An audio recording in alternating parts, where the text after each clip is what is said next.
Vaksinasi massal mulai bergulir di berbagai negara untuk mengendalikan pandemi COVID-19. Di Indonesia sendiri, pada pertengahan bulan Januari kemarin, vaksin tiba di tanah air dan program vaksinasi COVID-19 di Indonesia dimulai. Untuk memahami lebih dalam tentang vaksin COVID-19, simak video berikut.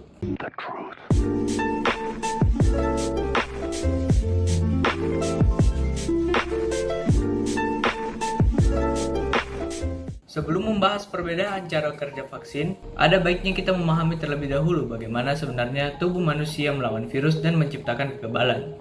Ketika virus atau apapun yang bersifat asing memasuki tubuh, sistem imun kita akan menyerangnya.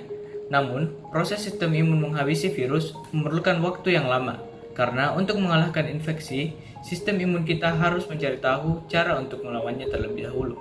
Sementara proses ini berlanjut, virus akan terus menyebar dan berlipat ganda, dan tubuh yang terinfeksi akan jatuh sakit. Akhirnya, setelah sistem imun berhasil menghabisi virus, dia akan terus mengingat cara untuk melawannya. Sehingga, jika virus yang sama datang lagi, tubuh kita sudah siap untuk menghadapinya. Jadi, pada dasarnya bisa dikatakan bahwa cara kerja semua vaksin itu relatif sama, yaitu memberi sistem imun kita strategi perlawanan virus tanpa harus melawan virusnya secara langsung. Meskipun demikian, cara strategi perlawanan tersebut berbeda-beda untuk setiap vaksin. Secara tradisional, ada 4 cara untuk melakukan itu. 2 jenis vaksin yang paling umum bekerja dengan membuat Anda terpapar virus atau bakteri yang dilemahkan atau sudah mati. Virus yang dilemahkan tidak akan membuat kita sakit, tetapi itu akan mengajari tubuh cara melawan yang sebenarnya jika Anda terpapar di kemudian hari.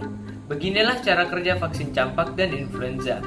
Salah satu vaksin yang bekerja menggunakan metode inactivated virus atau virus yang dinonaktifkan adalah Sinovac buatan Cina. Jenis vaksin lain yang kurang umum melakukan hal yang serupa, tetapi menggunakan versi toksin yang tidak aktif, bukan virus. Vaksin yang paling terkenal mungkin adalah suntikan tetanus.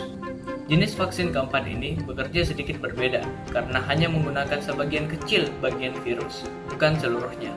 Contoh umum dari jenis ini adalah vaksin hepatitis B atau vaksin HPV. Beberapa vaksin COVID-19 baru juga mengandalkan metode tradisional ini, misalnya vaksin COVID-19 dari Novavax. Vaksin ini hanya menggunakan satu bagian dari virus corona yang dikenal sebagai spike protein atau protein yang berbentuk seperti paku. Spike protein itulah yang memungkinkan virus corona memasuki sel tubuh. Ketika disuntikan ke tubuh, sifatnya tidak berbahaya, tetapi tubuh masih akan mengenalinya sebagai ancaman dan meluncurkan respon imun untuk melawannya. Itu cukup untuk mengajari sistem imun cara melawan seluruh virus. Hampir setiap fungsi dalam tubuh manusia dilakukan oleh protein. Jadi, sel kita terus-menerus membuat protein.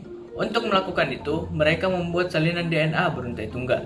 Salinan itu disebut messenger RNA atau mRNA.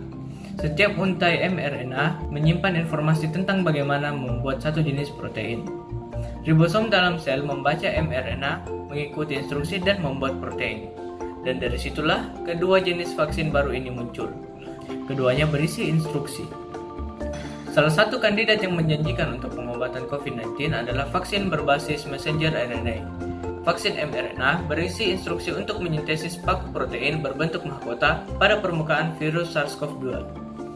Vaksin dikemas dalam lapisan lipid yang memungkinkannya masuk ke dalam sel. Begitu di dalam sel, mRNA dilepaskan dan ribosom di dalam sel membacanya untuk menyintesis paku protein virus, yang kemudian dilepaskan dari sel.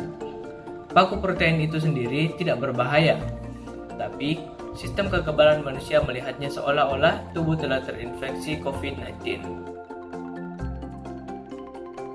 Sebagai tanggapan, sistem kekebalan menghasilkan antibodi terhadap virus SARS-CoV-2.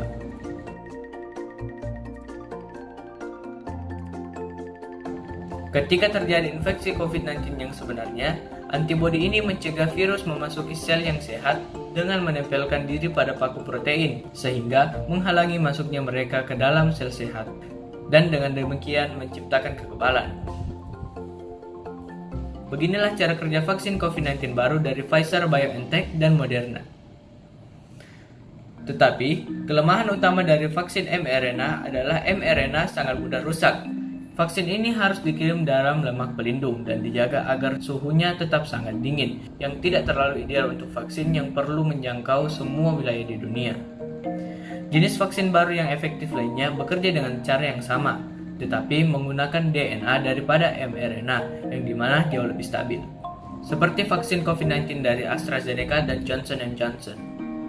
Jenis vaksin itu tidak membutuhkan kondisi yang sangat dingin, tetapi memiliki kekurangannya sendiri. Untuk memasukkan DNA ke dalam sel, peneliti menggunakan virus yang tidak berbahaya sebagai pembawa atau carrier. Tetapi seiring waktu, tubuh akan membangun pertahanan terhadap virus itu, yang berarti dosis selanjutnya yang menggunakan carrier ini akan menjadi semakin kurang efektif. Namun dalam hal kemanjuran, biaya dan kecepatan, kedua jenis vaksin baru ini telah memecahkan rekor. Fakta bahwa kita sudah bisa mendapatkan sekian banyak vaksin dalam waktu tercepat dalam sejarah manusia sudah merupakan sisi terang dalam tahun yang sangat kelam. Tentunya, semua ini dapat terjadi berkat beribu-ribu tenaga medis, saintis, serta peneliti yang bekerja non-stop sejak pandemi dimulai. Sekian dari saya, terima kasih telah menonton.